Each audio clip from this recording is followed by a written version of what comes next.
Hello, everyone, and welcome to the Road to Medical Sales podcast. I'm going to be handing the mic over to my good friend, Jacob McLaughlin, to interview Sarah and I. For all of you that don't know, Sarah and I are the creators of the Road to Medical Sales podcast. Aside from episode number 1, we made it our mission throughout this journey to hear from others in this incredible medical device industry. However, we feel it's time to share our journey and our message a little bit. So I'm extremely grateful and blessed and honored to have Jacob as my good buddy and wanted to bring him on to help us guide this conversation. So Jacob, welcome to the podcast. Thank you so much, Scott and Sarah, for having me. So excited to be here today interviewing you guys, and just want to put this out there to everybody listening. You guys have listened to the podcast. Hopefully you've seen their YouTube videos. These guys just give out knowledge all the time that people are using in the real world that are having success. And what this episode is diving deeper into is how much success Scott has had, and also Sarah as well. So please get your books out, get your notes out. Please write this down, because if you're someone who is serious, not just what says it, but serious about breaking into medical device sales, the tips you're about to hear today on today's episode are going to go a long way for you. So without getting too much into it, I just want to touch on, Scott has been ranked as the number 1 rep in his division for his company, which is absolutely amazing, and it's secure. He's done it. So number 1 rep in the company or in the country, and I just wanted to sit here and ask Scott, what are the top 3 things you did that you feel made you become not just a successful rep, but the number 1 rep? No, thank you for asking that, man. So before we dive into this question, I first have to give a huge thanks to this girl sitting right next to me, Sarah Stengel. We're just lucky to be able to work together. Without her help, becoming number 1 in the nation would not have been possible. So she just has this ability to create genuine, amazing relationships with customers and prospects. And for all of you that don't know, that's a huge component of selling. So just want to paint the picture for everyone out there. I'm the senior territory rep in the southwestern half of Arizona, which only makes up about a third of the state, I'd say. And Sarah is the specialist in her division, spanning across multiple territories. Therefore, we work together on a lot of deals. Just to give you perspective, we ended up selling more revenue than any other rep or distributor team, regardless of territory size, which is pretty awesome. That's amazing. Yeah. A lot of times you have a smaller quota, because your territory is small. And when you blow that out of the water, you're considered the top rep because you were the highest percentage to quota. That's not the case. We just flat out sold more revenue than anyone in our little tiny bubble in Arizona. So I can't give all our secrets away, but to me, the number 1 important factor would be discipline. So if we did not tackle our territory and get out in the streets every day, we would not have stumbled upon the amazing opportunities that we came across. There's a quote that I love that goes, "I'm a great believer in luck, and I find the harder I work, the more I have of it." So in other words, if we just sat in our houses all day and played video games and didn't consistently hit the streets, then becoming the number 1 rep in the nation would just not have been possible. So there are many reps out there that grow complacent, I think, and become comfortable with just barely skimming by. Usually this comes from the fact that they don't want their quota to be too high the next year, which is, it's understandable. You are always, though, given a higher quota if you sell more. That is why a lot of reps sandbag, is what I like to call it, or hold back at the end of the year so they have less of a challenge the following year with the smaller quota. So technically, your job is always to hit quota, not exceed it. So reps barely try to hit it. And they may just look at it as a means of creating a long-term employment. They're going to be around longer. And there's only so many doctors out there to convert. So they kind of have to be careful not to convert too many, sell themselves short in the short term. So you may ask, why in the heck did we sell like crazy this year? And the answer is Sarah and I just don't have an off switch. It's like an adrenaline rush for us, and we love it. I think for me, and Sarah might agree, I just love to build amazing relationships with people, and that's why I do this. So it's just going out in the field and constantly building relationships with people and just building our network. Just remember, you are irreplaceable if you are out working everyone. Or if you are replaced, It is because the company is intimidated by their reps that hold too much power. Let's be honest. An action plan, though, for new reps to put this into practice, for me, just to give advice, is just to hold yourself accountable to making 10 sales touches every day and aim to set up at least 2 meetings every week. If you do that small amount of volume, and it is really small, you're still setting yourself apart from 60% of the sales force out there that is just coasting by. Yep. You know what I mean? I love that. Yeah, that's amazing. I just want to touch on real quick, you talked about discipline, the work ethic. Everyone, the work ethic is there because even just the other day, I decided to go to the gym and I snapped Scott it was like 5:30 in the morning. He was already at the hospital, already there, already working. I'm still getting my morning routine in and he's already going. And this man and also Sarah, like every time I text them, they're working. They're working towards their goals, working towards what they're trying to grow here. And I absolutely love it. So I just want you guys to be able to hit that, but also, again, hope you wrote that down. 10 touches, 2 meetings, just things to start working towards once you break into this great industry. And would love to hear any feedback also, Sarah, that you have. Yeah, no, I definitely agree with what Scott said and what you said as well. But at the same time, you have to be very strategic in your approach and how you attack your territory. Strategy for all those that are new out there, the strategy will become more apparent the more you're out there and you're out in the territory and you're working. It's amazing what you learn just by showing up and being out in the field. So, hard work and persistence are important. However, I think you do need to be struck with a little luck at the same time. And just like Scott mentioned, luck comes to those that are out in the field. Even if it just feels like one loss after the other, something's gonna pop. Yep. You just have to find it. And also, I do want to put this out there, you guys. Like, I'm a brand new rep right now. I'm taking these notes too, because I have to learn how to become a successful rep in this field. So I just, again, touching on those points, love it. Yeah, the number 2 factor for me, which is just going back to what Sarah was saying, is being strategic in your approach. So by that, you can't just go run around like a chicken with your head cut off. You have to spend time during the weekend out of your personal time strategically planning out your attack. And, sometimes I'll spend 3 to 4 hours planning out my sales route, profiling my surgeon targets, thinking outside the box, trying to really think of what I can do differently to set myself apart. Sales is hard. So you have to dedicate a lot of your personal time to it. If you aren't willing to do that, then this is probably not the right position for you. So just please keep that in mind. It's important to target surgeons too that clearly use your product or service. So be smart about it. I always target the high volume users first, but also scattering the low volume users, because for a sales rep, especially in the medical device industry, sometimes it only takes one big conversion to lead you to the promised land and allow you to hit quota. Also, know what products each and every one of the prospects are using. So if you have a product that has distinct advantages over a certain competitor, those surgeons are easier to convert, which rolls me to my next point. Knowledge is power. You must know your competitor's products inside and out, but you also must know why your product can help your prospect treat his or her patient better.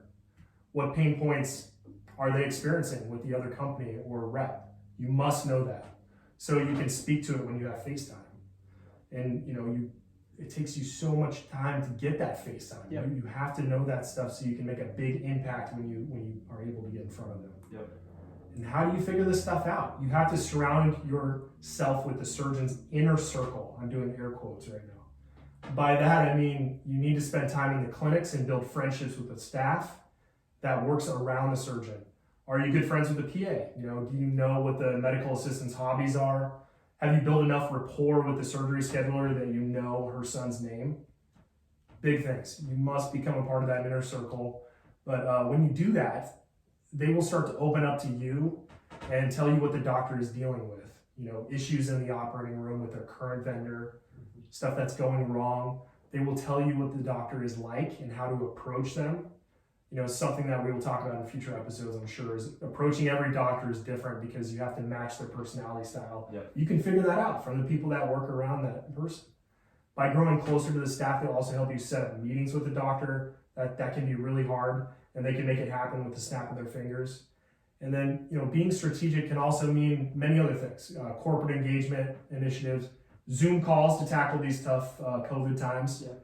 Could be referral-based selling, catching docs not only at the clinic, but also at the scrub sink. And it's much more, but we'd be here all day. The important first step is just to become a part of the DNA of that clinic. Love it. By obtaining information and growing close to the staff, they will tell you what you need to know to make an intelligent and calculated approach. Too many reps take this for granted, and they go directly towards the doctor without having a plan of action solidified. So, Man, Sarah, you got anything to add? Yeah, no, I'm going to target this more and try to relate it to our audience. I think a lot of our audience are, still listeners that are trying to break into this field. So what Scott just went over is basically the exact same as you should be attacking a specific job, right? It's not enough to just submit your resume into the job application portal. Sure, it's certainly part of the process, but if that is all you do and you end up actually getting the job, you probably should have just gone out and bought a lottery ticket instead and retire right there, because that's how lucky you just got. If you're attacking the hiring process correctly, you'll spend time and do your research to understand who's in the inner circle, again, air quotes, of the hiring manager.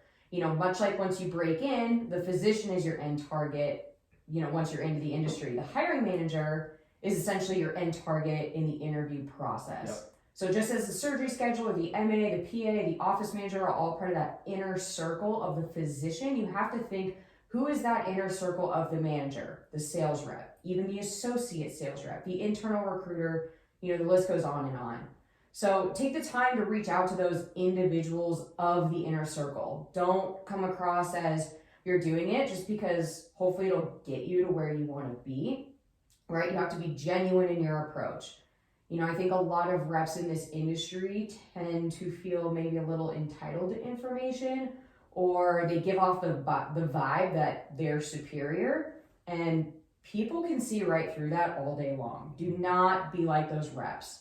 I'm sure that there are many reps out there that are incredibly successful that aren't genuine and don't take the time to learn about those, helping the surgeon run his practice on a day-to-day basis. So I'm not saying that you won't be successful if you won't do this, but I'd be willing to bet that you will be a lot happier and you'll have a lot more fun in this job if you take the time to do that. I love that. Oh, that is so good. Please, whoever just heard that, listen to it and write it down. Because this is the truth. And taking off the hats for medical advice for a second, right? It's doctors are people. Everybody in there. Exactly. Everyone's a person in there, right? Everyone wants to feel good. Everybody wants to be asked how their day is, right? It doesn't matter if it's the janitor or if it's the surgeon. It doesn't matter how much they're making. Everybody wants to just feel good. And that's one thing I can say about you both is, I feel good after I talk to you guys, right? I feel like, man, they really cared about me. They took time to learn my name, learn who I was. And I know it's the exact same thing you're doing with the doctors and the schedulers and everybody you're doing. And so that's one thing, like you just said, right? If you're a new person trying to break in, one thing I really want to say is don't just write a message, because everybody just writes a message, right? How can you relate it so you show that you did research, that you maybe made a connection somewhere, and that you're not just trying to get something out of them, right? I know that's how you've had success with this as well. You're adding value to your surgeon, right? It's not you're just trying to get something from them. And I think that's something I really want to just touch on from what you guys were saying is there's so many nuggets in there, but just honestly talking about working so hard, but also caring about other people, and it's going to make your business grow. You made such a good point, and I always coach people. It's come from a place of being eager to learn. Don't just fire out the message that, hey, are you hiring in your territory? I'm looking to break in. That is, everybody gets that message. And that's a turnoff. Exactly. Huge. That's like going to the bar and just asking a girl right away this question and How well is that going to And turn then out? you're a creeper. You're the creeper who gets beer thrown at you or slapped in the face, you know? Like if we're just being real life, it's the exact same thing. Again, these people are people. They're human beings, right? Yeah. Yep. And one thing, Scott, I do just want to touch on because of what you said, right? It's work ethic, it's discipline, it's what you guys are doing already. And I heard a quote the other day and it gave me chills. And I just wanted to share this on the podcast for other people to hear. And it says, just think how frustrated you'll be if you want an above average job with an above average pay, but you want an average work ethic or have an average work ethic. You know, and I bring that up because medical device sales is known for, you know, it pays pretty good. It's a good lifestyle that it provides. But the amount of people I've personally talked to, and I know you guys have talked to as well, they want a 9-to-5 job. This is not a 9-to-5 job because guess what? If it's a 9-to-5 job, you're going to be only working 9 to 5. You're going to make what 9 to 5 makes. Like it's not. There's so much more that goes into it. Exactly, man. So I just wanted to touch on that, like how you guys, you know, like he said, I just want you guys to listen. If you're thinking about this, taking time out of his weekends, personal time, so he can be successful, so he can be the number one. He's not just trying to fit in and say that he's a rep. He's trying to be the best of the best, right? And success leaves clues. So I wanted to put that out there. And again, I want to thank you guys for bringing me on the podcast and allowing me to be able to talk to you guys. But I really just want to just touch on the last 3 things. And if you guys can just hit on those 3 things one more time for our listeners. Yeah, so I got one more for you. Okay. I got a bonus here. So the next one would be to seize the day and just be humble enough to realize that you're not the smartest person in the room.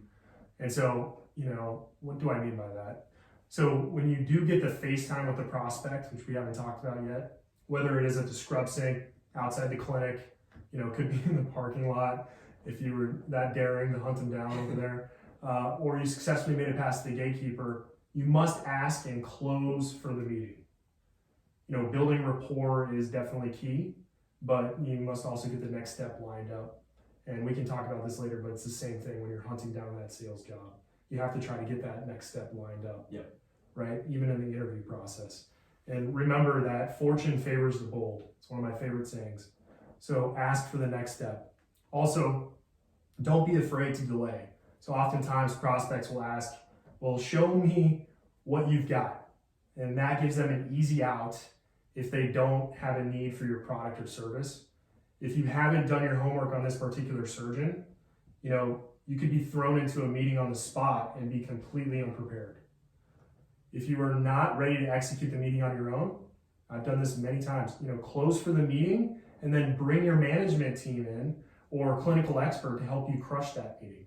One thing that Sarah and I did really well together is I would go out there and get meetings lined up and I would bring Sarah in, who is a lot more clinically sound than I am, and she would close them for the next step based on the conversation.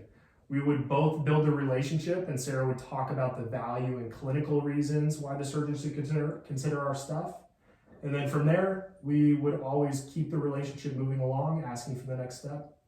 But it's very important to realize that sometimes it takes 4 to 5 next steps to get invited to the big dance. You know, it can mean a bunch of different yeses. My approach, I always focus on establishing the relationship first. Then through good questions, determine where the gaps are. And then next, I just focus on showing the prospect why we have something that can help his or her patients. And then some of my favorite books of all time that I still lean on during those conversations are Spin Selling, The Challenger Sale. You know, highly recommend, look those up. They're great resources, but to be honest, most of the time, Sarah can agree, the interaction with a new prospect is just very down to earth. You know, it's organic and it's natural. It just flows. But the important part, in my opinion, is to build common ground, you know, with similar interests, build a genuine relationship and provide value for the surgeon. You know, for example, that's, you know, providing new insight on how they can treat their patients better. But going back to what I said earlier, and to recap for you, Jacob, you must seize the day by closing for a meeting. During that meeting itself, you know, bring in your clinical experts if need be, build rapport, and progress that interaction to the next step. And that next step could be stopping by the clinic next week to just drop off a study that you guys talked about.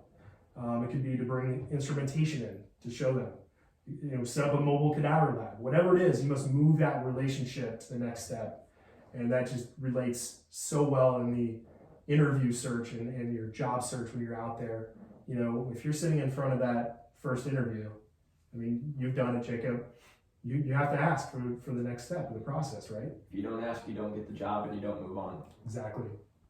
Yeah, and Sarah, I would love to hear your thoughts on bringing it back to the audience, right? Yeah, no, well, a couple different things. So, the more you know before your first interaction, the more successful you're going to be, right? Like Scott said, you might get thrown on the spot for a first meeting. If you don't know, what the surgeon's using, if you haven't done your research, now you just look like an idiot, right? And you try to wheel it back, oh, well, let's just schedule a meeting at your clinic. You try to get yourself out of the situation, but sometimes, if they're giving you an opportunity, if you're prepared, take the opportunity and shine, right? You don't always have to close for a case. For those new reps out there, when we say close, we're not saying, close for a case, close them to use your product. A successful close is just for another step in the process. Like Scott said, dropping off samples, clinical articles, maybe a dinner, an office meeting, maybe if you're catching them outside of the OR at the scrub sink. I'm sure you've all heard the term always be closing. So if you're new, just don't take it so literally, because that's what I did at first. And trust me, I got stuck like a deer in the headlights. I looked stupid. And once I started to figure it out, then that's where you could become more comfortable and you become more successful at it. Also, you might come across as pushy, and you don't want that to be your first interaction with them. Now you're kind of screwed for, time after that and time after that. So, you'll know when the right time is to close for product usage. And when that comes, just don't get intimidated. You gotta do it. Yep. You gotta be confident. And again, I just want to speak from personal experience, like you guys were talking, right? If we're bringing it back to the new users, like a lot of people that I talk to, right, listen to my podcast as new users, you have to know who you're talking to. Like you guys just said, right? Because that's why I was like, you might have missed your shot. You look so disrespectful when you're asking for business and you don't know who you're asking the business from. And I just say that because, I got this as one of the guys I used to work with in fitness was a pretty big deal, right? And people would come in and they're like asking for thousands of dollars worth of money, and they didn't know. They're like, what do you do? Why is anyone going to give you money if you don't know what they're doing? So it's the exact same thing, right? If you're going to a doctor, like Scott touched on, know the need so you can speak to him, and now you can get in and just at least make that relationship. Now, to my new users out there, when you're reaching out to someone, find something in common. Like, that was my thing that I did very well. Guess what? LinkedIn tells you where they went to college at. LinkedIn tells you if they played a sport. Like, a lot of these things that get on Facebook, we live in the I always mess up the centuries, but we live in 2020, right? So we're going to be able to find out what they did, something about their personal life. And guess what? Bring it up, make the connection, because now you're trying to correlate something with them and make a relationship. So again, bringing it back, if you're trying to get that interview and you're talking to that hiring manager, find something out. If you're talking to a rep, find something out. Me being in strength and conditioning, luckily enough, I know a lot of strength coaches in a lot of places, and all I had to say was, oh my butt. Like I normally knew someone in the strength and conditioning field at that school. Yep. Bring it up. Guess what? They're going to tell me about their experience at that school. You just listen. We just made a relationship. And now we can start moving forward. Yep, you're focusing on common interests. Yep. I love it. All of that goes directly into the job search. I mean, it's hard work and discipline was the first topic, right? And then being strategic. And then the last one was like kind of closing for the next step. You got to do all that in the interview process and in your job search when you're trying to break into this industry. It relates right back into the job itself. Yep. And just to touch on that last point, closing. You have to close. It's not an option, because I've even talked to people, they were told they had the job in the interview, but they didn't close it. And guess what? They were waiting for an email. They didn't do a follow-up email. And guess what? They never got the job. And we were talking too previously about this, people won't close, even if they're not told, hey, you're our guy, you're our gal, they won't close. And you'll ask them, well, why didn't you close? And they'll come back with, oh, well, the conversation was just so good and we hit it off. Guess what? you're interviewing with a sales individual, Yep. right? That's what they do. They connect with people. They make other people feel good. Yep. You are no different. You have to close. You have to make it happen. And just even, let's just bring it back to the job, because I know, Scott, you get this all the time, and right, and I'm learning this as you go. Most people want to be nice to you too. So they're going to be, sure, I'll set something up, and you never hear from them again, and now they're a ghost. They're relators. Yeah, or it's hey, yeah, I'll give your product a shot. We'll be in touch, and you will never hear from that doctor again. So I think that was just something a great point that you put in. But again, I just, Sarah's doing a great job, is just see the correlation. It's not only just when you're the top rep. If you're the new person breaking in or you're the person in, it all correlates with itself, trying to be successful in this field, to get into this field. There's no secret formula, right? I mean, the formula is pretty obvious, right? We just discussed it. Yep. You just got to do it. Just got to do it. You're going to fail your way to success. I love that. Yes. That's what's going to happen, right? Every time they're trying to get something. There's a lot of phone calls I never got returned. Yeah, you got to love the word no. I Yep. mean, you almost got to make a game of it. Yep. Like, how many no's can I get?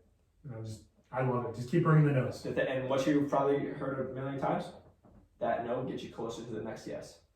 And that's the mindset you have to have, I personally believe, Yeah. especially if you're going to go in sales, because you're going to get told no 100 times, and you know what, you're probably going to get told some nasty names and not the nicest things, and you just got to figure it out, keep going for that yes. Hey, that's why you broke in, man, because you had that mentality. A lot of people don't have that. So I'm just blessed and grateful that you're willing to come on this with us and chat with us for a little bit. This episode was rather short, but that is because we're going to be doing 2 more, which is awesome. Just to get a little bit more content in there and dive a little bit deeper. So keep a lookout. Jacob, thank you so much, man. Oh, thank you guys for letting me come on and be with the #1 rep in the country. I am very honored.